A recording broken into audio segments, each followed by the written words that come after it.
Fact box. दोस्तों, south Sudan में एक ऐसा खतरनाक क्राइसिस चल रहा है जहां 1.5 लाख लोग अपनी जान गंवा चुके हैं, लेकिन दुनिया खामोश है। यह सिर्फ एक सिविल वॉर नहीं, ये इंसानियत की सबसे बड़ी हार है।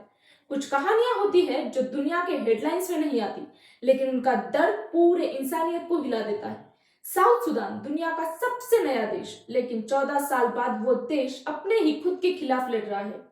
1.5 लाख लोग मर चुके हैं, लाखों भूख से मरने की कगार पर है और दुनिया सिर्फ देख रही है। आज हम समझेंगे ये क्राइसिस कैसे शुरू हुआ, किसने फैलाया और क्यों दुनिया के बड़े देश इस दर्द के बीच अपना फायदा ढूंढ रहे हैं। तो चलिए थोड़ा बैकग्राउंड समझ लेते हैं। 2011 एक हिस्टोरिकल मूवमेंट। सुदान से अलग होकर साउथ सुदान दुनिया का 193rd कंट्री बनता है। People were dancing, crying, weighing flag, सबको लगा अब शांति और प्रोग्रेस होगी, लेकिन रियलिटी बिल्कुल अलग थी। देश अभी बनना ही था, लेकिन यूनिटी कभी बनी ही नहीं। साउथ सुदान के अंदर 2 पावरफुल ट्राइब्स थे, डिंका जिसका नेतृत्व कर रहे थे प्रेसिडेंट साल्वा किर और नुइट जिनका लीडर था vice president Riek Machar. Political power sharing टूट गया और 2013 में सिविल वॉर फूट पड़ी। गांव जले, लोग मरे, बच्चे भूखे रहे और नए देश का पहला चैप्टर खून से लिखा गया। सीज फायर एग्रीमेंट्स हुए, पर सिर्फ कागज पर। हर बार पीस टॉक होती, फिर कुछ दिनों में टूट जाती और तब आया सबसे बड़ा किलर, भूख। क्रॉप्स बर्बाद हो गए, फ्लड्स और ड्रॉट्स ने सब कुछ खत्म कर दिया। वॉर ने ट्रांसपोर्ट और सप्लाई चेन तोड़ दी। यूनाइटेड नेशंस ने कहा this could become the world's worst hunger crisis.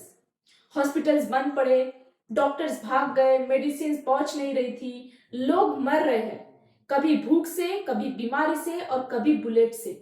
40 lakh लोगों ने अपने घर छोड़ दिए। रेफ्यूजी कैंप्स में लोग सिर्फ जिंदा रहने के लिए कोशिश कर रहे हैं। ऑफिशियल एस्टिमेट्स 1.5 लाख लोग मर चुके, लेकिन असल फिगर और भी ज्यादा हो सकता है। साउथ सुदान के पास ऑयल है, बहुत सारा ऑयल है, और जहां ऑयल होता है वहां दुनिया के बड़े प्लेयर्स भी आ जाते हैं। चाइना सबसे बड़ा ऑयल इन्वेस्टर, उसने अपने पीस कीपिंग ट्रूप्स तक वहां भेज दिए साउथ सुदान में। अमेरिका इनिशियली सबसे बड़ा सपोर्टर था साउथ सुदान का, पर जब करप्शन और ह्यूमन राइट्स वायलेशन बढ़े तो सपोर्ट वापस खींच लिया। युगांडा, सुदान, इजिप्ट, ये तीनों अपने रिवर और बॉर्डर इंटरेस्ट के साथ गेम में घुस चुके हैं। और अब साउथ सुदान सिर्फ एक देश नहीं रहा, वो एक बैटलफील्ड ऑफ इंटरेस्ट बन चुका है। यूनाइटेड नेशंस के लेटेस्ट रिपोर्ट्स में कहा है कि south Sudan is on the bricks of total collapse. Food prices 200 to 300% तक बढ़ चुकी है। फ्लड्स और ड्रॉट्स एक साथ आ रही है, dual disaster. Cease fire fragile है, किसी भी मोमेंट वॉर दोबारा भड़क सकता है। लोगों के पास खाना नहीं, पानी नहीं, दवाई नहीं। देश में गवर्नेंस नाम की कोई चीज ही नहीं बची। इस डिस्ट्रक्शन के बीच इंडिया के पीस कीपर्स UNMISS मिशन के अंडर ड्यूटी कर रहे हैं 2000 प्लस इंडियन सोल्जर्स, डॉक्टर्स और इंजीनियर्स भी है उसमें। वहां इंसानियत के लिए काम कर रहे हैं ये लोग। कई बार उन पर अटैक्स भी हुए, फिर भी वो रेफ्यूजी कैंप्स में लोगों को फूड, मेडिसिन और सेफ्टी प्रोवाइड कर रहे हैं। यह है India silent contribution, without camera, without headlines.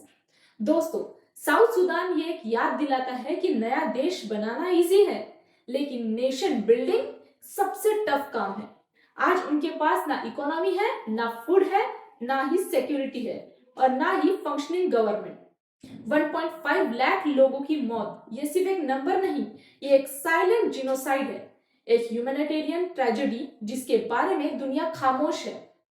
आपको क्या लगता है? कमेंट में अपना ओपिनियन जरूर दीजिए और अगर वीडियो इंफॉर्मेटिव लगे तो लाइक, शेयर एंड सब्सक्राइब करना ना भूलें।